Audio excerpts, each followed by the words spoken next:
Hello, guys, and welcome back to my YouTube show, Ruben's History Show. Today, I'm also going to talk about the year of the four emperors and the rule of the three Roman emperors, Galba, Otho, and Vitellius, who ruled the Roman Empire for 12 months, which meant through the whole year. And before that, I want to talk about one of the details I missed in my previous video, the rule of Emperor Nero Part 2 was there was a problem in Armenia. Armenia is a country located in Asia next to Georgia and Azerbaijan and Russia and Turkey. So yeah, the problem was that there was a situation about who was going to be the new king of Armenia, which was under Persian rule at the time. Well, I believe it was either under Roman or Parthian control, which was Persia, or it's Iran today.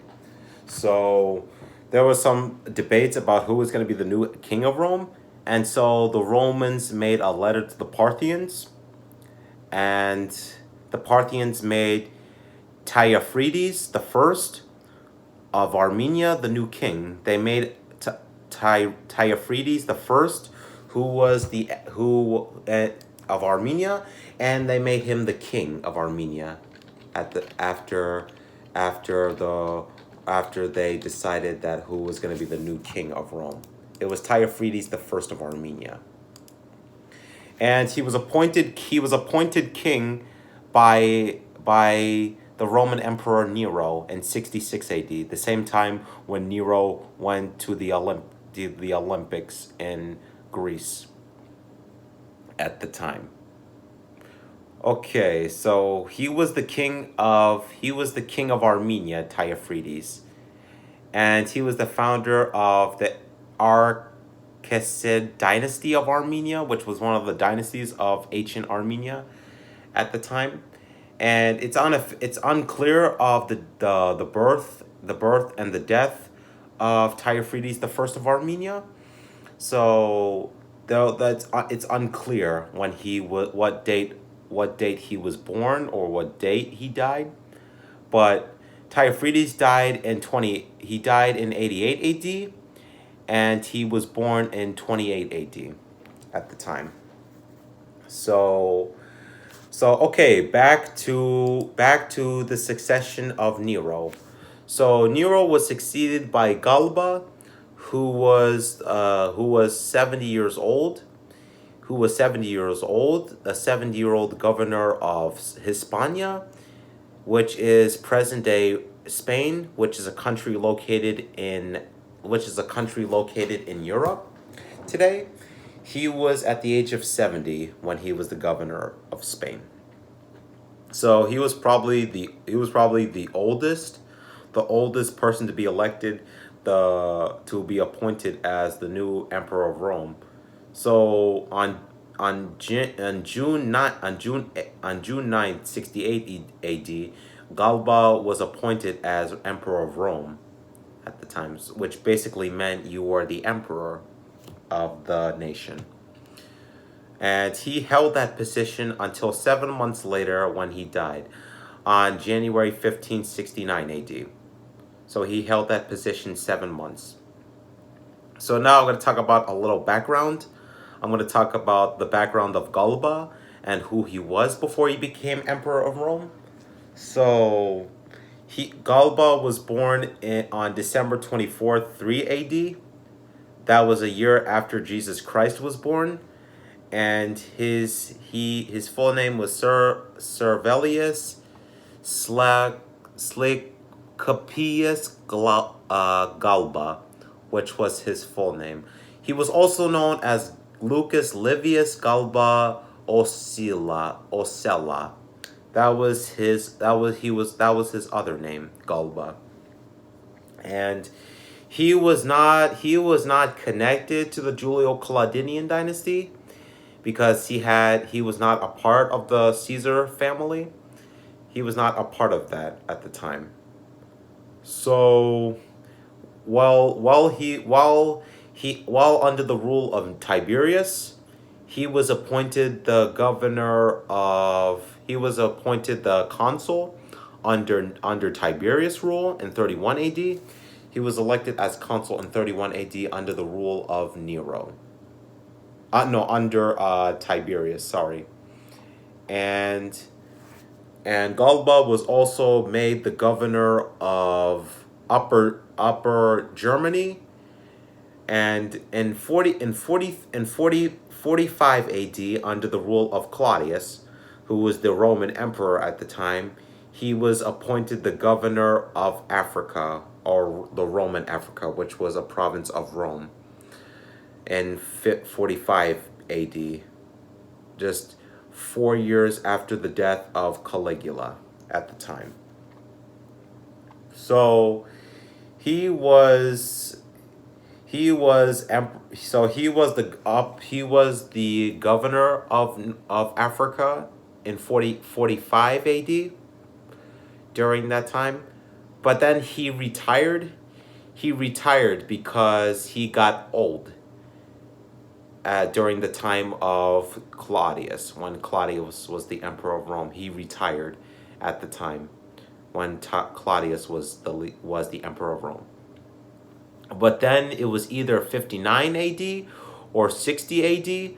He was no longer retired because he was recalled by the Roman Emperor Nero, who was the Roman emperor, and Nero gave Galba the assignment to govern Gaul. No, not Gaul, Hispania, which is present-day Spain. So he governed that province during Nero's rule, and he spent some time there. So that's where he was at the time during Nero's rule. And also there were some reports that Galba was short and he had a hunchback. There were some reports saying that. No, Galba's father was Livia, who was the second wife of Galba's father, she was short and a hunchback.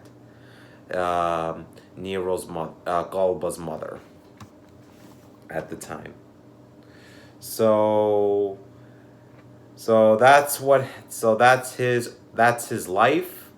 That's Galba's biography of before he became emperor of Rome. So Galba became the new emperor of Rome following the death of Nero on June 9th, 60 AD. He was an old guy. He was 70 years old when he was 70 years old when he was elected the emperor of Rome. He was 70 years old, a 70-year-old man who took power of Rome as the emperor. So his rule was kind of short. His rule was kind of short, but also there were some reports saying that he had a Christian crucified. He had him tied to a cross and he killed him.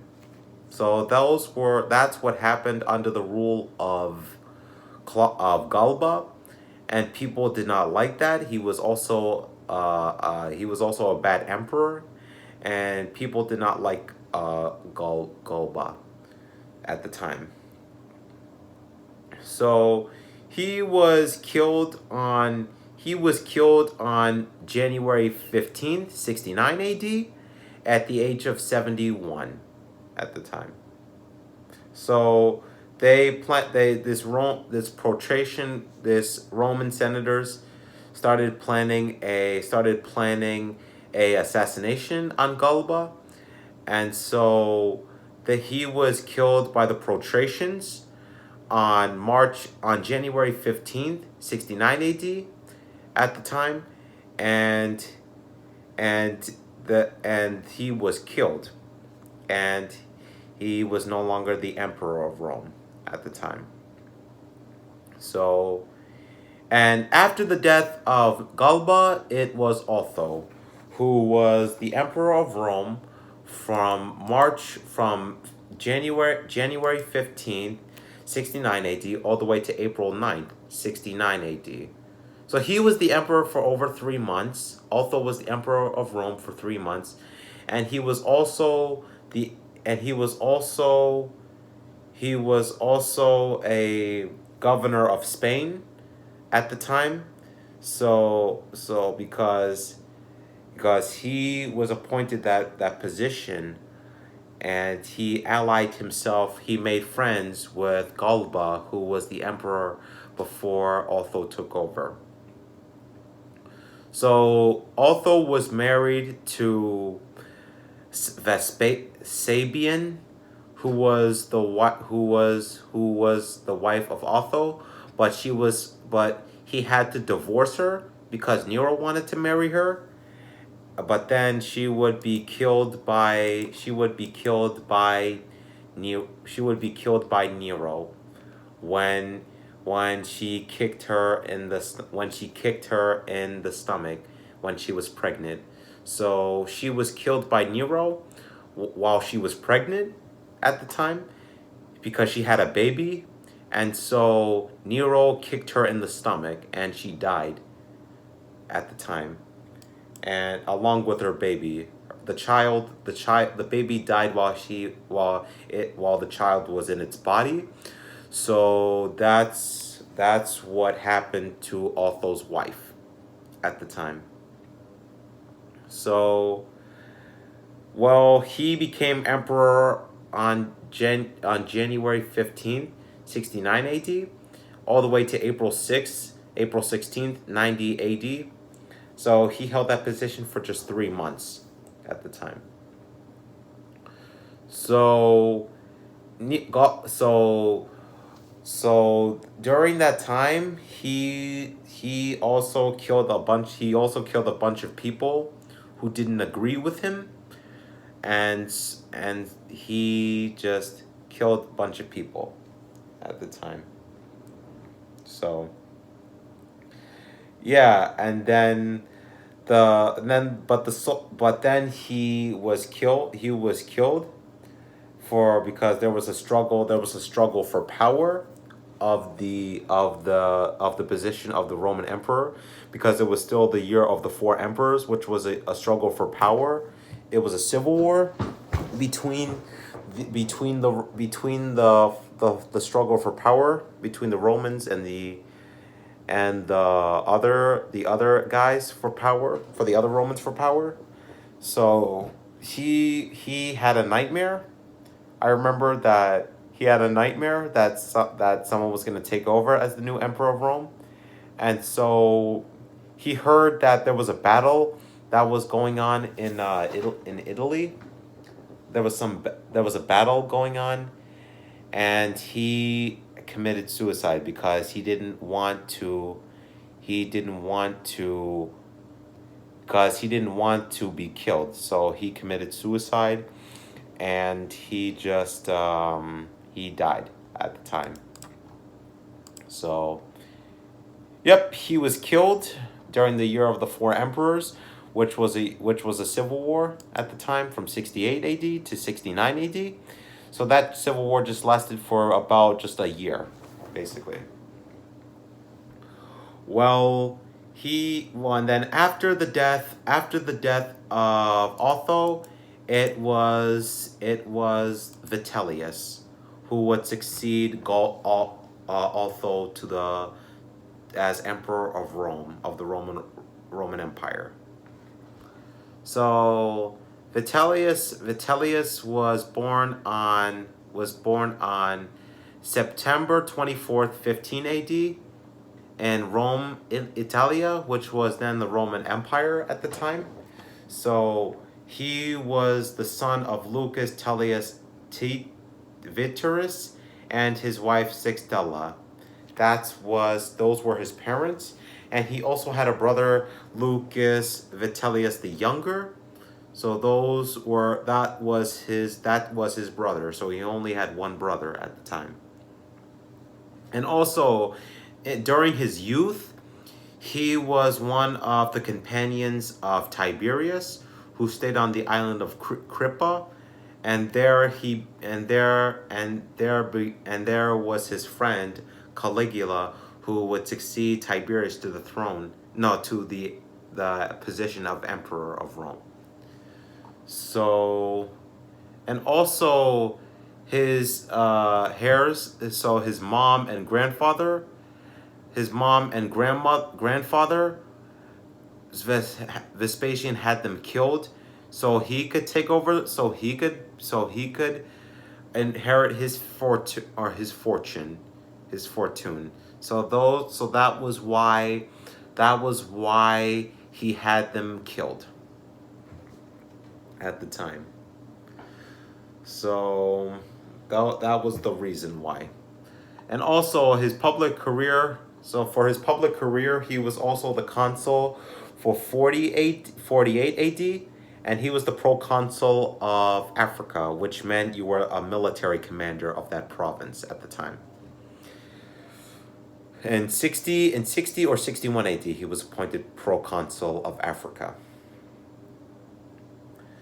And then he wasn't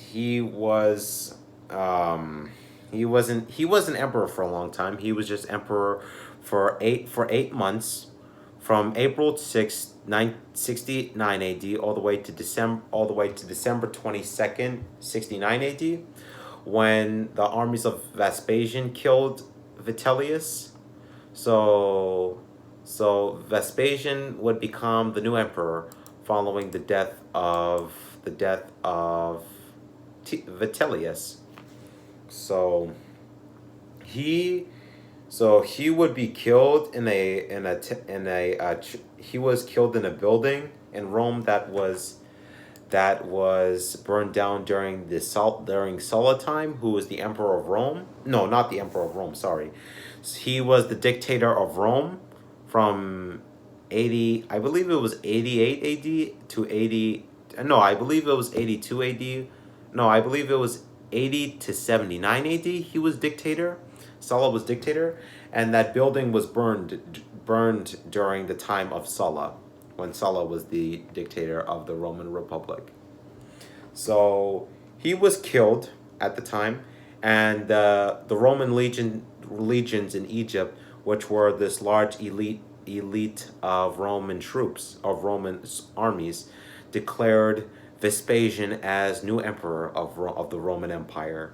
So he declared Vespasian as the new leader, as the new emperor of Rome, and so they got rid of Vitellius, and Vitellius died. So, and he was also not a very good guy, unlike the previous emperors like Otho, Galba, Nero, Tiberius, and Caligula, because Vitellius killed a bunch of people who did not agree with him, or they didn't like the way how he was thinking. So he had them killed. Vitellius had them killed if they did not agree with him.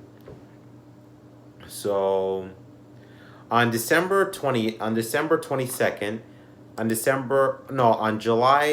1st, 69 AD, Vespasian was declared the new emperor of Rome in Egypt by the Roman legions, and that brought an end to the year of the four emperors, which was a civil war fought between the Romans for the power as emperor, and Vespasian would create a new dynasty, which is known as the Flavian dynasty, which would last all the way to the time of Domitian. And then after Domitian, it was the dynasty, it was the Nerva Antonia dynasty, which would last from the time to Nerva all the way to the time of Antonius Pius. So I'm going to talk about that in my future videos. So I hope you enjoyed this video very much, and subscribe to my channel. And I hope you enjoyed this video. Hopefully you learned something new, and I'll see you in the other videos.